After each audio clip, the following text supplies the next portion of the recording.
Bonjour, je suis Desforges Gaëtan et je vais vous présenter le type d'élève que j'étais au lycée, la fac quand mon milieu universitaire et ma vie professionnelle. Alors j'ai passé un bac pro travaux publics en Île-de-France, donc en Seine-et-Marne.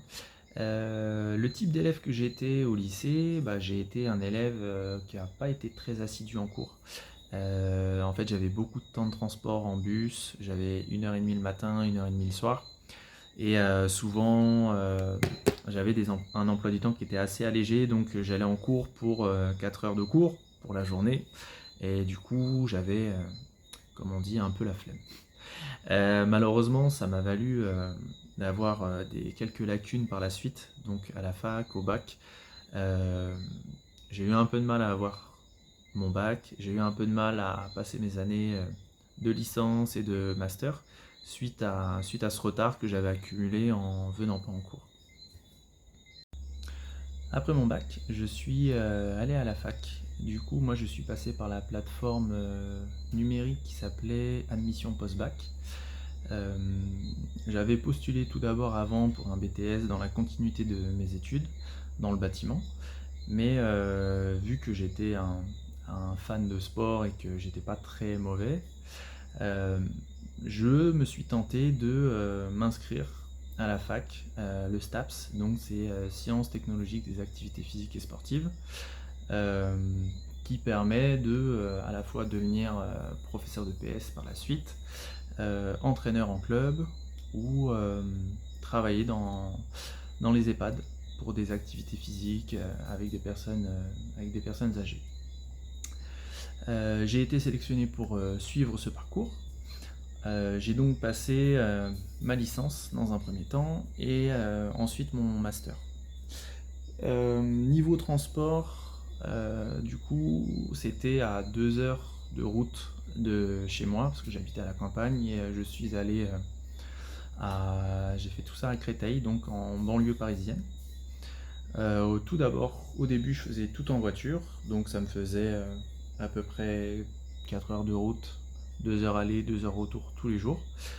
Financièrement, c'était pas possible de continuer ainsi, du coup, j'ai décidé de prendre les transports, ce qui allongeait malheureusement mon temps de transport pour aller jusqu'à la fac et revenir jusqu'à chez moi le soir. Ça me faisait à peu près 5 heures de transport par jour. Euh,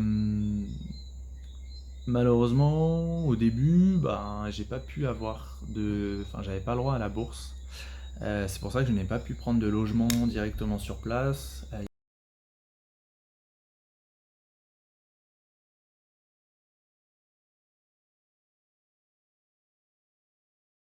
J'ai pu avoir la bourse, du coup sur critères sociaux, et j'ai pu me payer un logement, un petit appartement qui se trouvait à quelques minutes de la fac.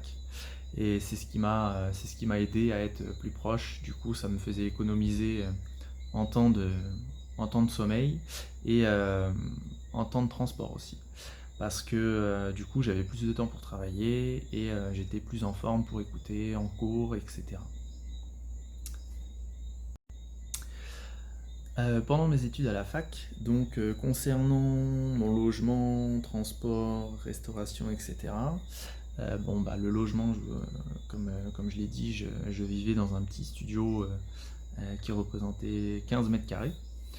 On tourne vite en rond, mais vu que la fac est assez grande, en fait, on passe plus de temps sur le campus de la fac avec les autres étudiants, à partager nos journées, etc., à partager les repas.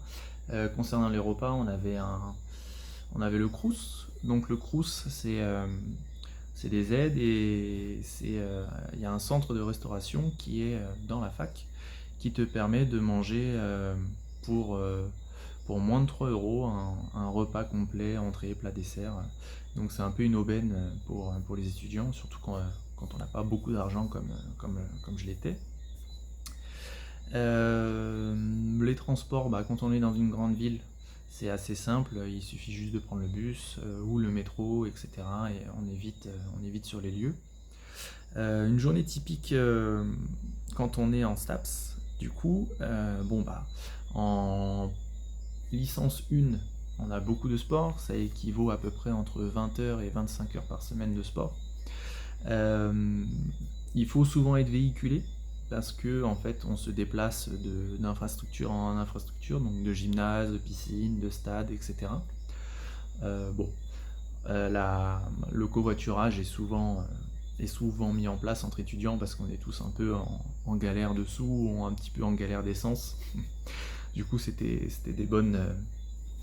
des bons transports à chaque fois. Donc, licence 2, on a un tout petit peu moins de sport, mais on est quand même on en a quand même pas mal par semaine. Il y a beaucoup de cours magistraux, donc c'est en amphi. Il y a un enseignant qui rentre, on était 150 à peu près étudiants en train d'écouter les cours, à prendre des notes, et pour se préparer ensuite au partiel qui arrive en décembre pour le premier semestre, et pour le deuxième semestre, les partiels arrivent au mois de mai. Donc voilà. Donc mes 5 années sont passées quand même assez vite. J'ai eu quelques difficultés concernant la rédaction, concernant les compréhensions de texte, etc. En fait, c'était un petit peu les pots cassés que je devais un peu réparer suite à mes années de lycée, où je n'allais pas souvent en cours, où j'ai loupé beaucoup de cours de français, de cours de maths, des cours d'histoire. Et du coup, j'ai eu un peu de mal, donc j'ai dû prendre des cours un peu du soir, me former un peu de mon côté. Je fonctionne un peu en autonomie, donc je suis un peu autodidacte. Mais ça me vaut encore des petites lacunes aujourd'hui en tant qu'à l'oral ou en tant qu'à l'écrit. C'est pour ça que à la fin de mon master, je me suis présenté au concours. Donc à la fin de mon master 1, en fait, on pouvait se présenter au concours. Maintenant, ça a changé. Il faut passer son master 2 pour pouvoir passer le concours de l'enseignant EPS. Je l'ai tenté en une première fois, que j'ai loupé. En fait, ça fonctionne sous forme d'écrits, 2 écrits. Et ensuite, si on est admissible, on peut aller passer les oraux. Donc les oraux en EPS se passent à Vichy, donc en métropole. Malheureusement, je suis pas passé aux écrits la première année.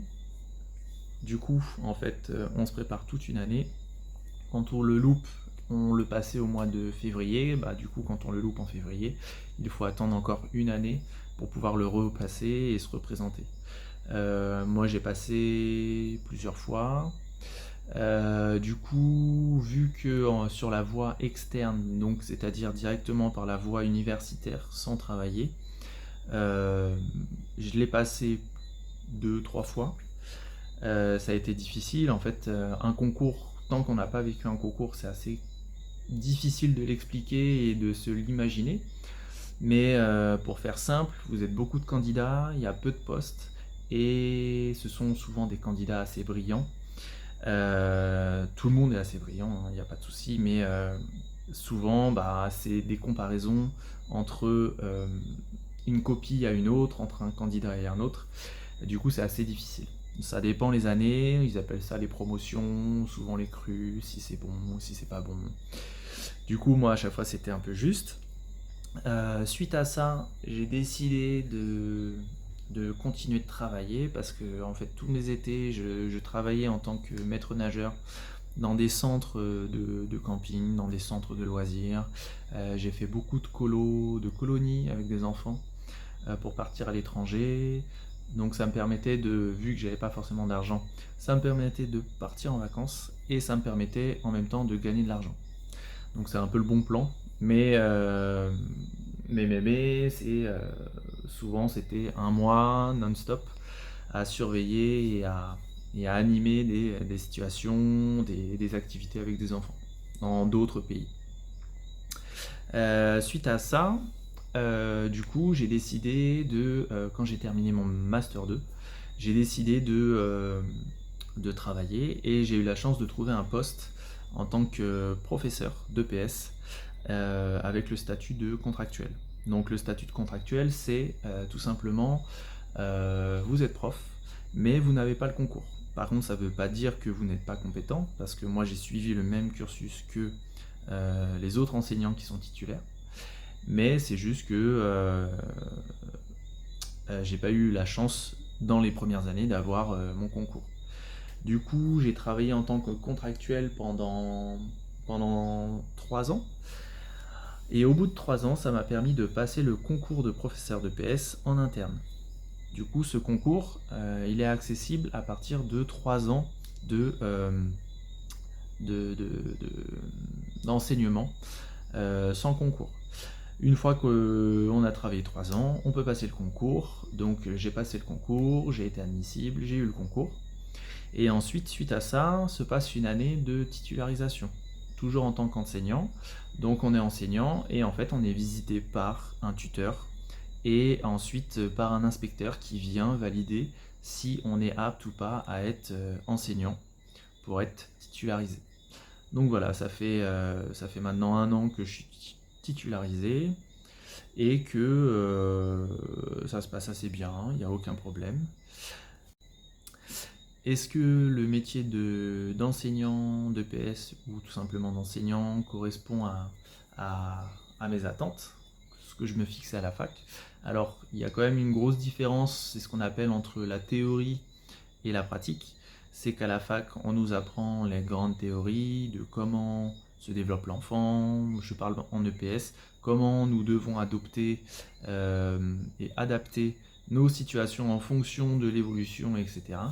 Donc il y a toujours une petite différence. Tout dépend aussi du public envers qui on enseigne. Mes premières années, je faisais face à un public assez défavorisé, euh, qui avait du mal à se respecter entre eux. Donc c'est une autre forme d'enseignement. Ensuite, j'ai enseigné dans le 16e arrondissement de Paris, qui n'a pas du tout de problème concernant le respect entre les élèves. C'est juste une petite problème de pression concernant les hautes études, etc. Donc c'est une autre forme d'enseignement sur lequel il faut s'adapter. Euh, Qu'est-ce que je peux dire avec le recul concernant les conseils que je pourrais donner aux élèves de terminale? Euh, Déjà, dans un premier temps, soyez assidus en cours. En fait, dès que vous allez louper 1, 2, 3 jours, malheureusement le programme il ne s'arrête pas pour vous. On ne va pas vous attendre, vous devez rattraper. Et tout le retard que vous allez accumuler, ça va être des connaissances en moins pour la suite. Et donc c'est à vous de faire l'effort de rattraper ce retard. Moi, j'avais pas fait forcément cet effort et j'ai dû le rattraper à la fac. Donc le temps gagné au lycée, c'est du temps gagné pour la suite. Euh, Sinon, qu'est-ce que je pourrais vous dire? Il faut croire en ses rêves.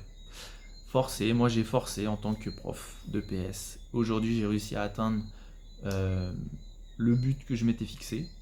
Il faut se donner des buts, il faut essayer de se les suivre. Vous allez avoir des embûches, parce que sinon c'est trop facile, c'est jamais trop facile.